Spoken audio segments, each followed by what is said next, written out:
Hello everyone, welcome back to my video. Today I'm delighted to share the new subject about the basic understanding of distribution. In this subject, I will share about GDS, OTA, Central Reservation System, Meta Search, Marketing 4P, how the distribution has been established, Hotel Distribution System. After watching from the beginning till the end, I hope you will learn additional knowledge about distribution. Please enjoy watching the basic understanding of distribution episode 1. As you may heard, there is a big news in the travel industry. One of the eldest travel agents in UK went bankrupt. I am sure you heard about their name. Their name is Thomas Cook. Over 178 years old newspaper article from the New York Times was summarize the situation. How could the travel giant Thomas Cook fail? Its package tour business model was successful for over 178 years, but as consumer demand changed and moved online, the company did not follow the trend. So this is what happened. And why happened? Due to consumer behavior has changed from the traditional way of booking to online. But Thomas Cook did not follow, that's why they bankrupt. Although the Thomas Cook has their own airline company, but also bankrupt too. In order for us to understand the situation, let's have a quick learn about the 4P of marketing. In case you did not familiar with the 4P of marketing, let's see the detail. The 4P of marketing are product, promotion, place, and price. This concept has been created long time ago. It has been recognized as a main explanation of marketing activity, and this became traditional model. Now we need to reinterpret the meaning matching to the current situation, especially as hotelier, we want to adapt the concept into hotel industry. When it comes to the product, also the concept has been changed.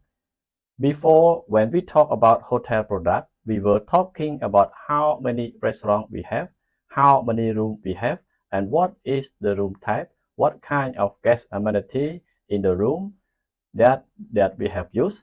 So everything about tangible thing. Now, what important in hotel industry in terms of product is intangible product. We call it experience. Now we can recognize it. So what is important for guest experience?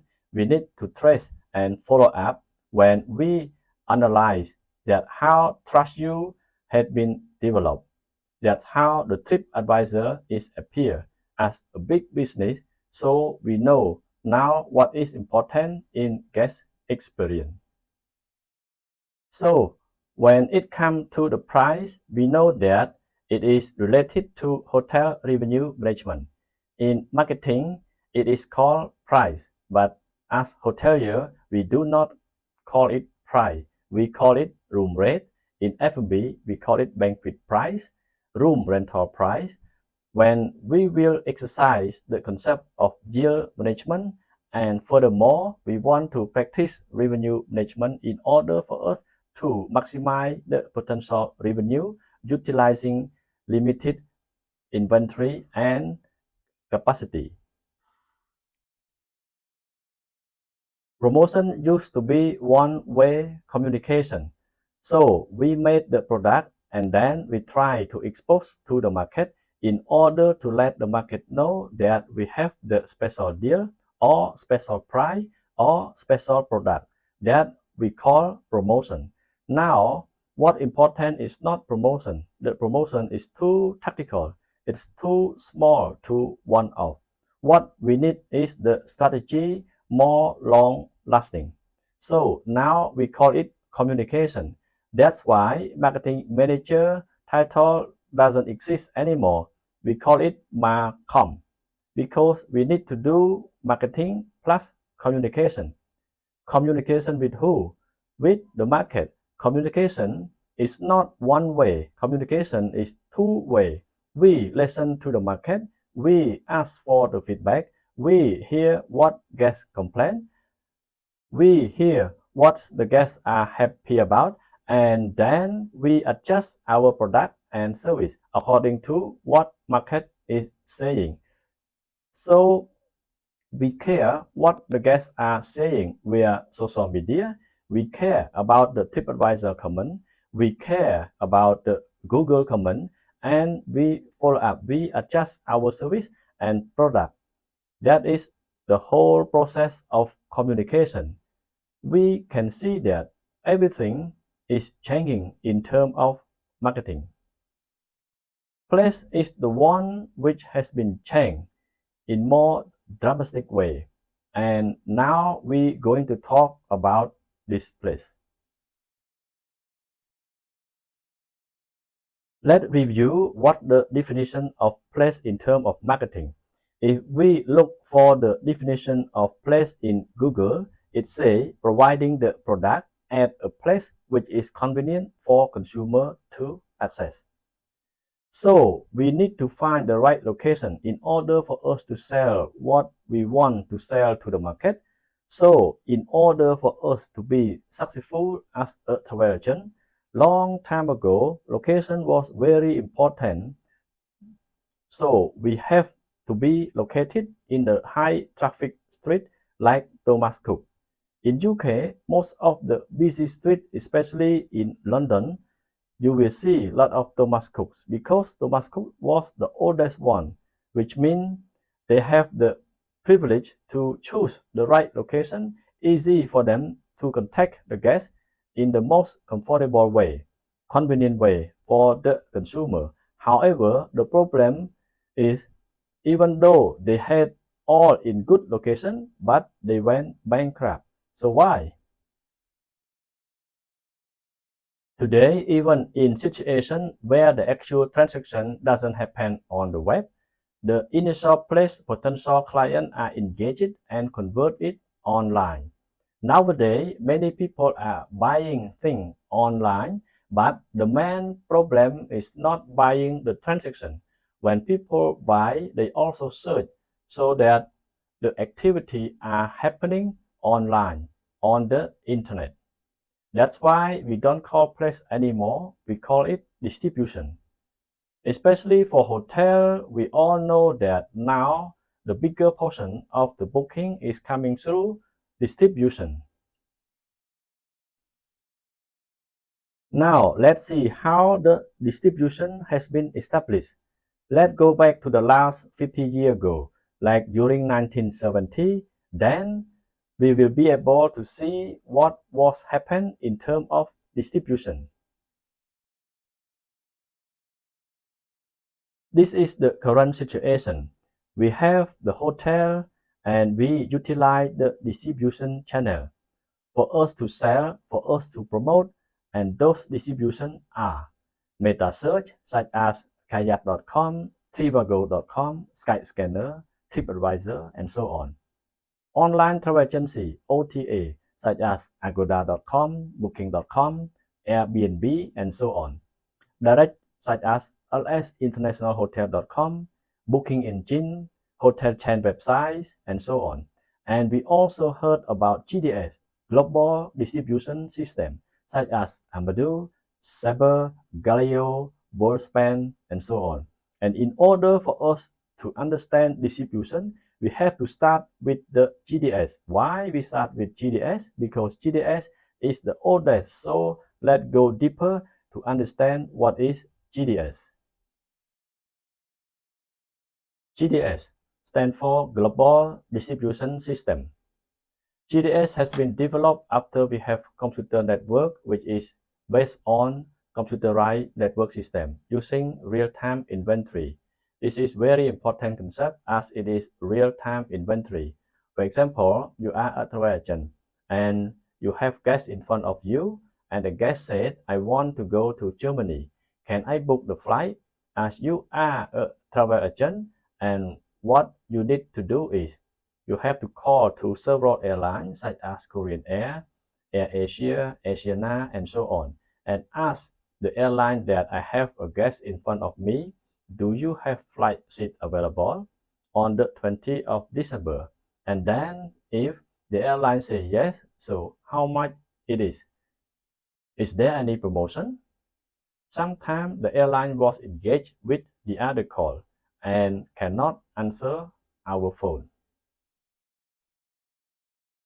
So by having this GDS, which is computer system, you just type in what you need and then the computerized system called GDS will give you all the information such as the availability, the best price available, time of the flight, and so on. That is the big revolution in terms of booking process. That was the way of booking as before everything was manual. You can imagine that there is no computer system, which means you call the airline. At the same time, another people on the line with another agent. For example, I call Korean Air and another agent also call Korean Air. And maybe 3 seats left.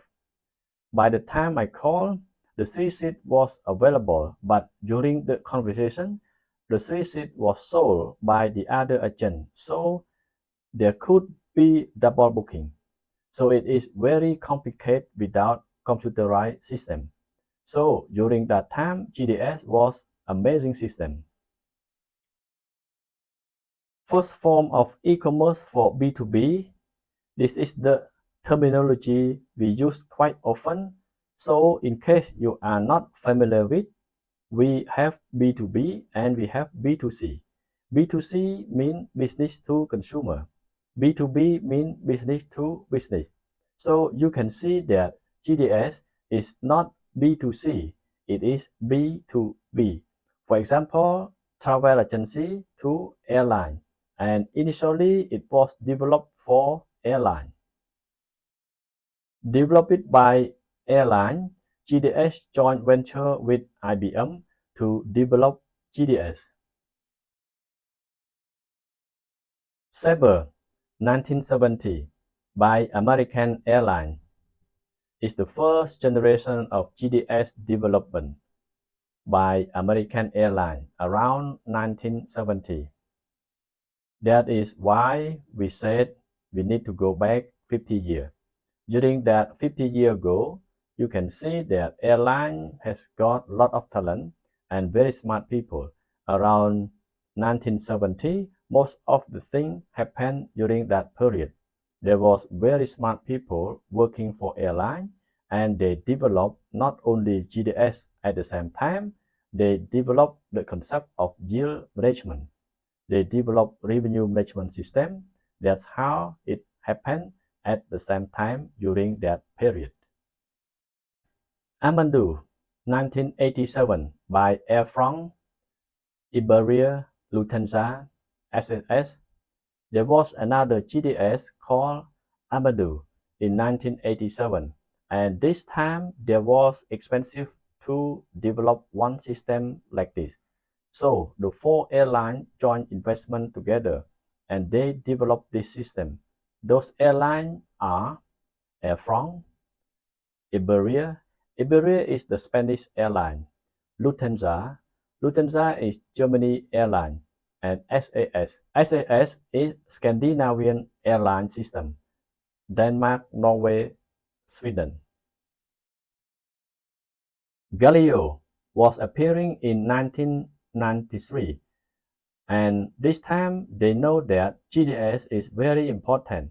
So many different airlines made funding together. So it was not only from one company. You can see there were 11 major North American and European airlines such as Aer Lingus, Air Canada, Alitalia, Australian Airlines, British Airways, KLM Royal Dutch Airlines, Olympic Airlines, Swiss Air, TAP Air Portugal, United Airlines, and USA Airways. So all these 11 airlines fund together.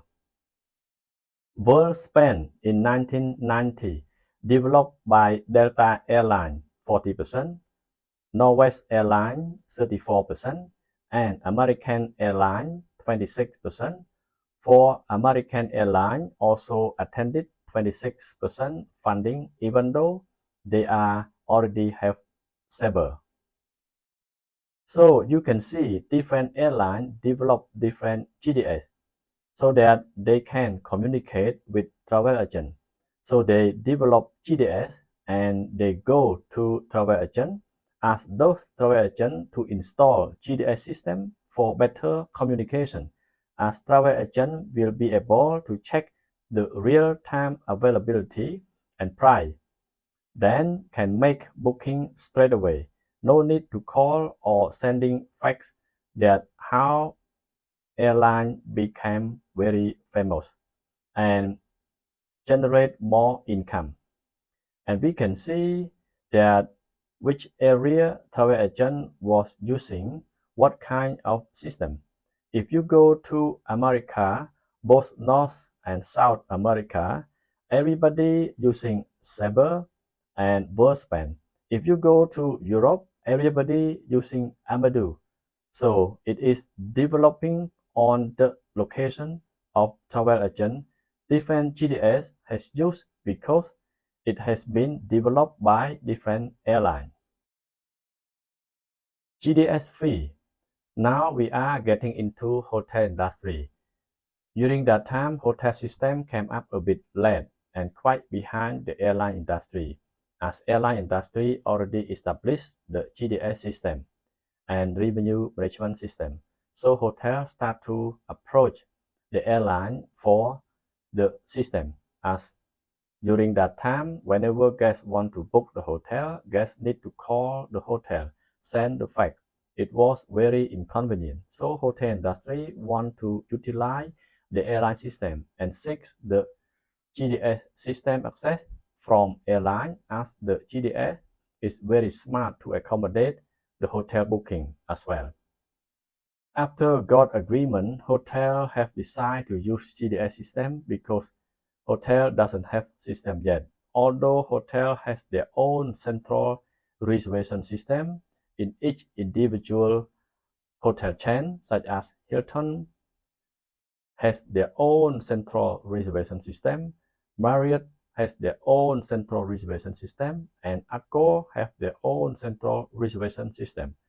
But it cannot communicate within the travel agent. But what we need is the communication between hotel and travel agent. That was not possible apart from the phone call and fax. Even email doesn't have yet. So hotel decide to have access to GDS system by paying some fee. Usually hotel pay $4 or $5 per booking as booking fee. GDS not very active because GDS was developed for communication between hotel and travel agent. Now there's no travel agency anymore. They all went bankrupt. Even Thomas Cook went bankrupt. Now when you walk on the street, there are not many travel agents on the street, and they have replaced by some other new business model that is called OTA, direct channel, meta search, and so on. Here is the summary how hotel guests make a booking. We try to simplify the process. So we have a guest. Initially, guests doing some search. Mostly they go to Google search. For example, the best price to Berlin, Germany. And then we use meta search. You may not aware much about meta search, but you always use it already. Meta search is a smart searching system. They don't really have a lot of resources, but they had an idea to collect the price from different channels and then make summary. For example, I am meta search, let's say Trivago or Skyscanner. Just have access by making agreement with the other online travel agency and airline and collect the data in real time and then just restock. For example, if guests want to go to Berlin, they check how much from each available airline, then list up and compare. And once guests choose which airline, then MetaSearch will get some commission from airline that the guest has chosen. This is very smart idea. For direct booking, most of the travelers know what to do. They don't need to search. They just go directly to the hotel website or any online travel agency called OTA as per their preferable. For offer channel such as hotel website, which is called direct booking, direct channel like online travel agency, and other such as social commerce, the most successful one for the moment called luxury escape. You may see a lot of advertisement coming from luxury escape. They advertise 5 nights in Berlin with the package of 8,000 and now only 7,000. That is called social commerce. That is the business model, which is quite different from hotel website or online because they are making discount, which is combination of marketing and sale. TripAdvisor. You may not aware that TripAdvisor is MetaSearch. That is the new business model. They start to do that around 5 years ago. So if you go to the TripAdvisor, you put hotel name, search for example, in Bali, then you will see this. Here under the hotel name, you have a different channel appearing. You have booking.com, trip.com, and agoda.com. Sometimes you have different OTA who selling that hotel. This is MetaSearch. So when you click it, it will directly to booking.com. And then the booking process will start. When it's successful book, then booking.com has to pay commission to TripAdvisor. That is how MetaSearch is working. You may raise some concern or question why hotel website not direct appear. The most concern is that it is very expensive. Some hotel has limited budget for digital marketing, as every year hotel has certain budget set for digital marketing, and that digital marketing will be utilized for mainly searching engine campaign. Searching engine marketing, display marketing, and then some funding also allocated for MetaSearch. But because the amount of money is so small, we cannot utilize on that all the time. We make the bidding with a competitive amount, but sometimes we fail because another channel are putting a lot of money. It is a bidding basis and commission is very high. And when it comes to online travel agency, they put everything they have for marketing activity. We are in a very challenging situation to compete with online travel agency. That's why you hardly see the hotel direct channel there.